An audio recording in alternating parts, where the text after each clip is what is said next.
Vote করেছেন, আপনি আজকে শপথ নিয়েছেন, মাননীয় প্রধানমন্ত্রীকে আপনি শপথ করিয়েছেন, আপনার স্যার প্রথম কাজ কি?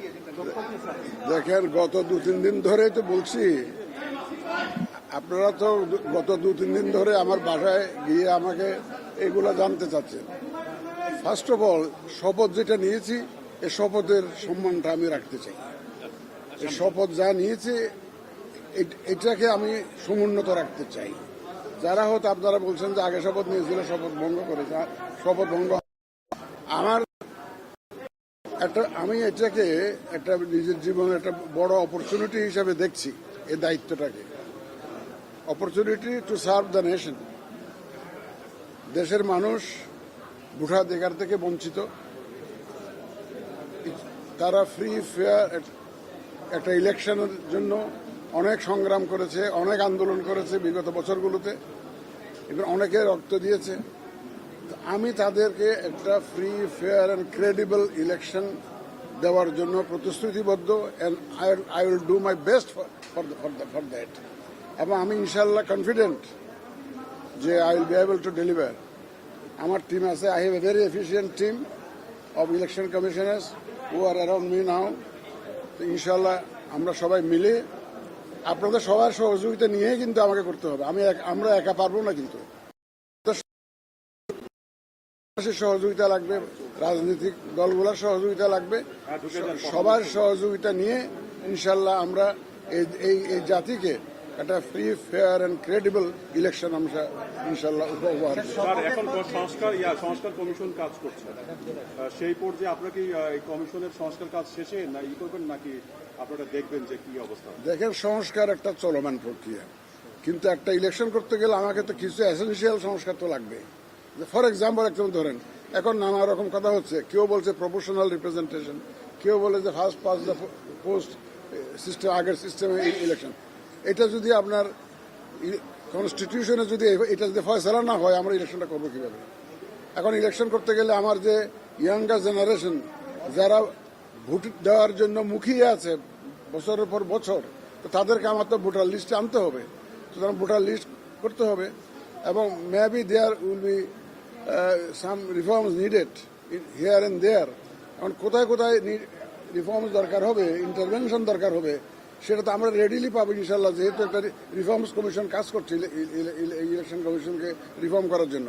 তাদের পরামর্শ আসুক, আমরা দেখি যে কোনটা গ্রহণযোগ্য হয়। এটা যেগুলো গ্রহণযোগ্য হবে সেগুলো বাস্তবায়ন করতে হবে আমাদের। আর দেখেন, কনস্টিটিউশন অ্যামেন্ডমেন্ট রিফর্ম কমিশন কাজ করছে। They will also have lot of suggestions about the constitution. ভাই, কনস্টিটিউশন ঠিক না করে, I am a product, my team is a product of the constitution. এই কনস্টিটিউশনটা যদি ঠিক না হয়, তাহলে আমাদের যাত্রা তো আমরা এলোপাথারি হয়ে যাবে। কনস্টিটিউশন রিফর্মস কমিশনটা কাজ করছে, সুতরাং এটাও শেষ হোক, সব সুপারিশগুলো আসুক। বেশি দিন তো নাই, ওনারা তো সরকার বলছে ডিসেম্বর পর্যন্ত টাইম দিয়েছে। ইটস নট ফার অ্যাওয়ে, অতি অল্প সময়। আপনারা আশ্বস্ত থাকুন, ইনশাল্লাহ আমাদের নিয়ত সহি। We are confident, inshallah, we will be able to deliver. আর এবারের মতো একটা সুযোগ আগে ছিল নাকি? সুযোগ জানেন আপনারা?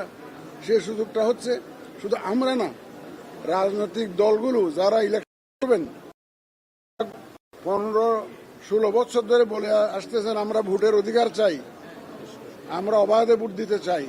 সুতরাং তাদেরকে আমরা সাথে পাবো, এবং তাদের ডিমান্ডটাকে আমরা বাস্তবায়নে সহযোগিতা করব। সুতরাং আমাদের তো এখন অসুবিধা নাই, তারাও জাতির কাছে ওয়াদাবদ্ধ। আজকে আর না, আমরা এখন ইলেকশন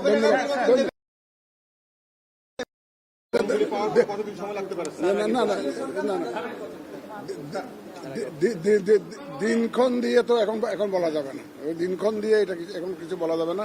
আমরা কিছু কিছু রিফর্ম যেগুলো দরকার আছে সেগুলো করে আগে আমি দায়িত্বটা নেই, এটা বুঝে নিই, কাজকর্মটা বুঝে নিই। আমাকে এটা বুঝতে তো দিবেন ভাই। না, উনি বলেছেন যে he will give full cooperation to the election commission.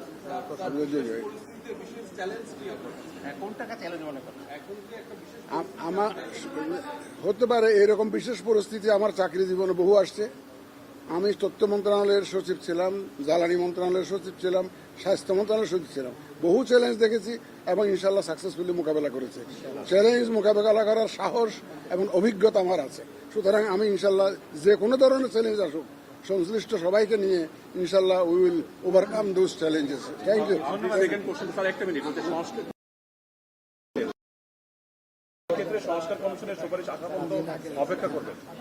এটা সুপারিশটা আসে যাবে তো আপনার এই ডিসেম্বরে, টাইম তো বেশি দিন নাই। ওরা যদি স্যার আওয়ামী লীগকে কি নির্বাচনে আনবেন এরকম কোনো ইচ্ছা আছে?